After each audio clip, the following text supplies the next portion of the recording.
In today's video, I am going to teach you how to create an impressive showcase in Wix. Start by logging into your Wix account and opening the website where you want to add the showcase.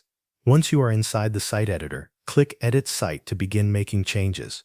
On the left side of the editor, click Add Elements, marked with the plus icon. This opens the panel where you can add new content to your page. From there, select Gallery to view the available gallery options. Browse through the gallery styles and choose a showcase layout that fits the look of your website. When you find one you like, drag it onto the page and place it where you want it to appear. Next, click directly on the gallery to select it. Then click Manage Media. This is where you will add the images or videos you want to feature. You can upload new files from your computer or choose media that is already saved in your Wix site files. After your media is added, arrange the items in the order you want them to appear. This helps you control how visitors experience the showcase as they move through it. Once the content is in place, click Settings to adjust how the gallery works.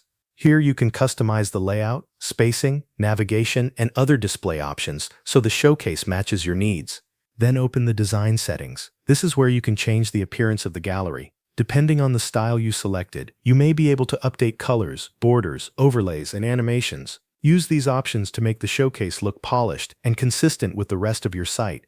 After that, resize the gallery and move it into the correct position on your page. Make sure it fits well with the surrounding content and does not feel crowded. If you want to add more context, place headings, short descriptions, or buttons around the showcase. This can help guide visitors and make the section more informative and engaging. Before publishing, click Preview to test the showcase. Review how it looks on both desktop and mobile. Check that the media displays correctly, the layout is clean, and the navigation works smoothly. When everything looks right, click Publish to make the showcase live on your website. Thanks for watching. That covers everything you need to know.